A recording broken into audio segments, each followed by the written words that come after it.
Bonjour à tous, je suis très heureuse de vous accueillir pour ce nouveau mot et cette nouvelle histoire. Le mot du jour est authentique.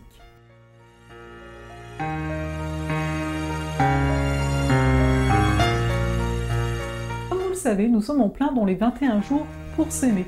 À cette occasion, j'ai donc choisi pour chacun des vendredis qui vont faire partie de ces 21 jours, un mot qui est en relation à cette notion d'arriver à s'aimer soi-même. Plus d'informations, vous avez tout au niveau de la description de la vidéo concernant les 21 jours, ou vous avez des informations sur le blog, sur la page Facebook, vous trouverez, j'en suis certaine. Mais donc revenons à ce qui nous intéresse ici, le mot authentique. Ce dernier vient simplement du grec authentikos, qui signifie se détermine par sa propre autorité.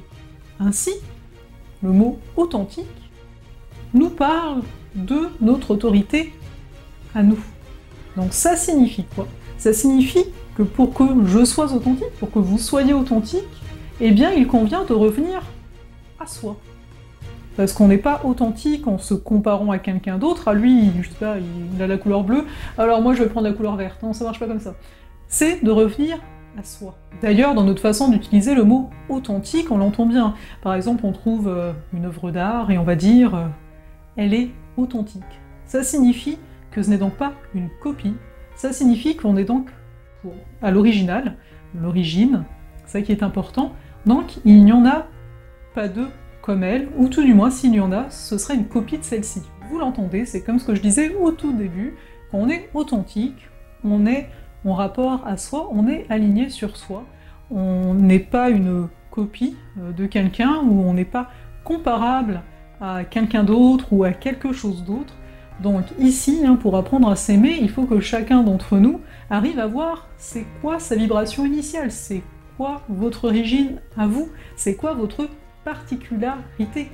Et ce qui est beau ici, c'est qu'une particularité n'a pas à être quelque chose d'extraordinaire. Si par exemple vous avez un sens de l'humour et que vous trouvez que votre sens de l'humour, c'est ce qui fait votre différence, c'est ce qui, entre guillemets, vous détermine plus que quelqu'un d'autre, eh bien, mettez-le en avant. Si au contraire, ce qui vous détermine vous, ça va être votre joie de vivre, ou au contraire, une certaine douceur, ou au contraire encore, une connaissance, un intérêt, une passion par rapport à quelque chose donné, par rapport à un domaine donné, eh bien, amenez-le dans votre vie. N'hésitez pas à en parler.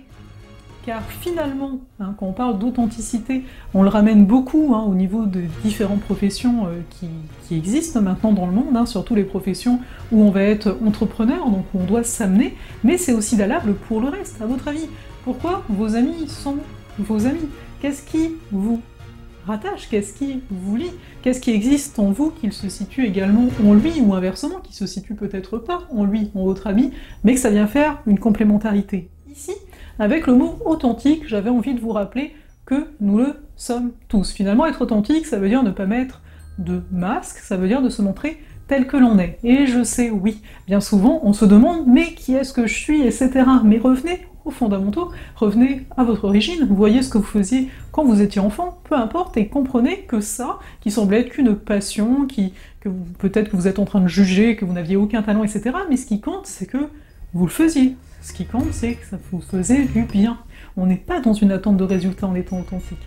On est simplement dans un retour à soi, donc on est être.